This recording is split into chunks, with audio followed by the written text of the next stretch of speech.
সকলকে স্বাগত। মনের কথা এই সময় শ্রী মা সারদা। মা ছোট্ট একটি অক্ষর, অথচ এর গভীরতা, এর ব্যাপ্তি অসীম, যা মানুষের মনের গভীরে পৌঁছে মনকে আন্দোলিত করে দিয়ে যায়, জাগিয়ে দেয় প্রাণের পবিত্রতার সুপ্ত ভাবকে, উড়িয়ে দেয় অশান্তি বাতাসকে, আর সাজিয়ে দেয় মনকে শান্তির সুষমা দিয়ে। মা এই সুধা মাখা শব্দটি অপার্থিব, অতুলনীয়, যা শিশুর জন্ম হতে তার মুখে অব্যক্তভাবে ফুটে ওঠে এই সুধা মা নাম, সুধা মা মা নাম। শিশুর এই মা, এই প্রসূতি বিশ্বমায়ের ছায়া, তার অংশরূপিণী। যেখানে সন্তান আছে মা নেই, সেটা অবাস্তব, অসম্ভব। আর যেখানে মা আছেন সন্তান নেই, এটাও একটা কষ্টকর কল্পনা ও অসবল।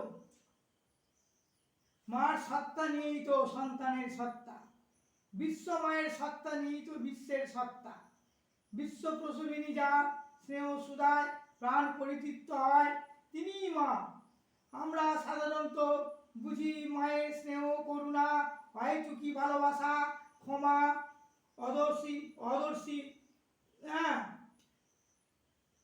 অদর্শিতা, মন ও মমতা ভরা হৃদয়কে মা বললেই আমাদের স্মৃতি পটে স্নেহময়ী, করুণাময়ী ও মমতাময়ী মায়ের রূপটি ফুটে ওঠে। আর তখনই কবির ভাষায় বলতে ইচ্ছে করে, মা বলিতে প্রাণ করে আনচান, চোখে আসে জল ভরে। সন্তানের কাছে মাই তো একমাত্র নির্ভরযোগ্য, বিশ্বাসযোগ্য আশ্রয়স্থল। এই জাগতিক সংসারে সন্তানকে গর্ভে ধারণ করে মা নিজের মাতৃত্ব প্রকাশ করেন।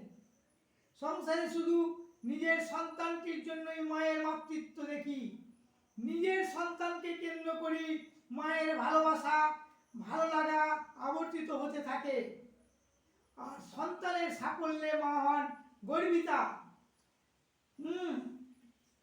পক্ষান্তরে সন্তানের অসাফল্যে মা হন কথিতা। এইখানেই জাগতিক মাতৃত্বের সীমাবদ্ধ থাকে। তাই তো সাধক কবি রামপ্রসাদ গেয়েছেন, মা হওয়া কি মুখের কথা, কেবল প্রসব করলে হয় না মাতা। যে মাতৃত্ব শুধুমাত্র নিজের গর্ভজাত সন্তানের জন্যই আবদ্ধ থাকে, তাকে আমরা সার্থক মাতৃত্ব বলতে পারি না।